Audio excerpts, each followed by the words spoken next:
Good evening, sir. Hi, Paul. How are you? I'm good. Good to see you. My name is Michael Darko, by the way. Sorry about that. Okay, so tell us, so we can understand it. We heard of the withdrawal of benchmarks, some benchmark denominator, which gave people discounts, something like that. We didn't quite understand it, but there was a lot of fury and uproar against the government for preparing to remove the benchmarks. Eventually, the president asked that the decision to withdraw be suspended and the consultations be undertaken between the Ghana Revenue Authority, the Ghana Ministry of Finance, and these traders who are concerned about it. But now, from what I saw in the press statement yesterday, now you guys are saying that if the government proceeds, if the suspension of this benchmark continues, it's going to hurt local rice farmers. And that's also very important to us because we've always been talking about how to get rice importation down. Is a drain on our CD. Actually, today people are talking about the CD racing up to 7, and there's a lot of panic in the business community. So first of all, explain to us, what is your group's understanding of these benchmarks? Good evening again, Paul, and good evening to all your listeners, both in Ghana and globally. The issue at hand, and as we call it, a benchmark value policy reversal, which has been suspended by the government of Ghana, basically, in layman's terms, allows a specific discount on imported goods when it lands at our ports of entry before the import tax is applied to it. So let me give you a simple example. Assuming I bring in imported rice at $500 per metric ton from Vietnam or Thailand or wherever, and it lands at Tema, instead of them applying 20% duties to the $500, they apply 20% to $250 because they have put a 50% reduction on actually its benchmark value before the duties applied to it. What we are simply saying is that if we are serious about import substitution, if we are serious about industrialization, then let's level the playing field for the local rice farmer and the local rice miller to be able to compete. So reversing of this policy where the duty is applied on the actual benchmark value or the actual cost of the goods that are coming in, especially for the goods that we are able to produce in Ghana, such as rice, is what we're asking the government to do and do the right thing. So you're saying that when people imported rice, or how many items were affected by the benchmark? So we bring in about 6,000 different imports if you talk to both the GRA and the customs people into this country. The current policy was going to affect 43 products, which included rice. And we are saying that out of those 43 products, these are things that we've shown that we can produce in Ghana. We are trying to grow the industry, and government needs to be very firm in trying to make sure that they apply the full value on those products such that the local manufacturers can compete. I get it. So why are we subsidizing those? Is it to make the market price cheaper for the eventual consumer? What was the point? There were two reasons actually when the policy came into being in 2019. One was that they wanted to reduce the incidence of smuggling. Okay, the second was that they wanted to attract more traffic to Ghana's ports.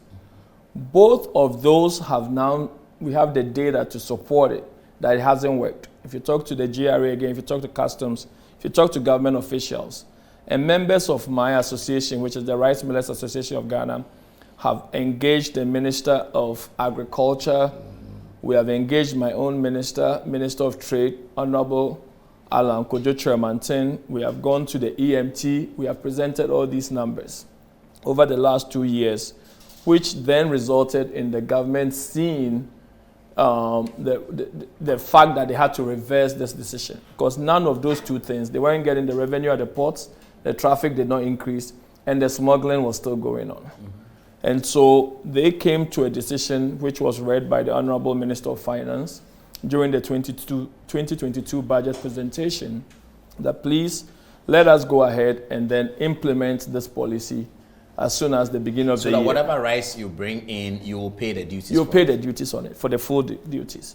And then what we are saying is that, just as we have said before, the government, for example, has spent in my area, in the Adom-Otchere area, they spent over $30 million trying to create about 2,000 hectares of irrigation or irrigated land, mainly for rice farmers.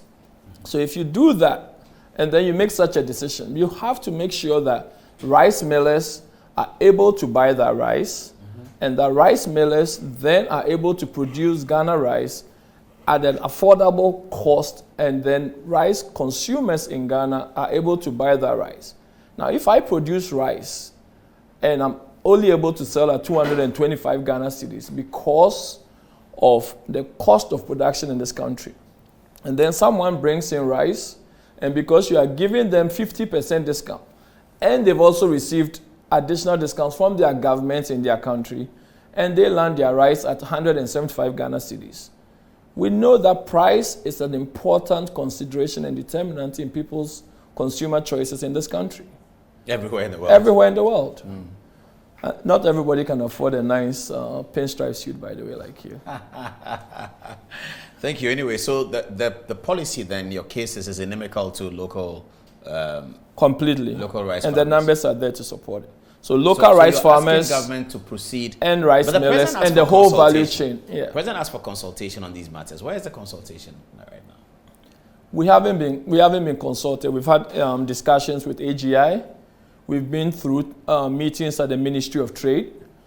A lot of the consultations happened even throughout the COVID lockdown. I remember specifically that members of my association, including myself, even during the COVID lockdown, were invited to meetings. We were given safety passes. We had meetings at, the various ministries. We've had meetings with the banks. So all the consultations have happened over the last 2 years before the decision was reached that, one, the policy that was announced is not achieving its targets, which is again stopping smuggling, and then also making sure that we are attracting more traffic.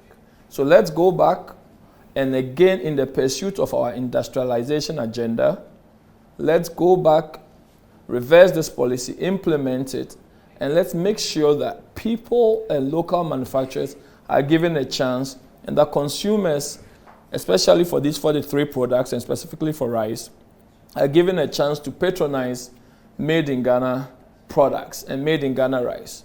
We had a press conference today in Tamale with a lot of farmers, where we have one of our biggest mills. Avinash has a mill in the northern part of the country, employing thousands and thousands of Ghanaian people. And they have 11,000 metric tons of rice sitting over there because they are unable to produce it, because when they produce it, they are not able to compete price-wise with the imported rice. I see. So what do you want government to do right now? We want government to go back and do what they said they would do. And I believe the date was January 4th, 2022. Those traders who are concerned that their business is going down?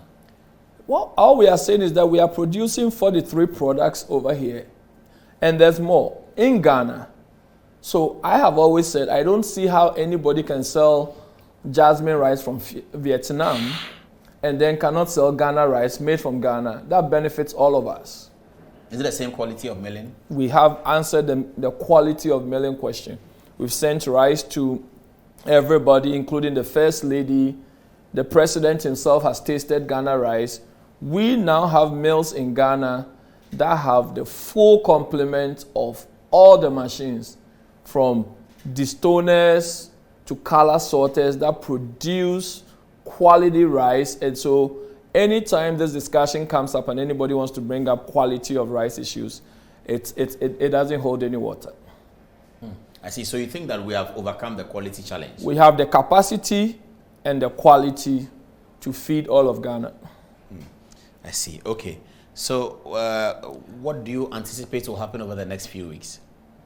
We actually anticipate that this should happen before the end of the month, where we are taking our case straight to government. We are taking our case to the media. We are taking our case to the listening Ghana public, because again, it's not just rice millers, it's farmers, it's rice millers, and it's the whole industrialization agenda of the government. Right before I came in, I heard you talking about vaccine manufacturing. We've gone through COVID. During COVID, Vietnam and Thailand were preventing some of their big companies from exporting rice.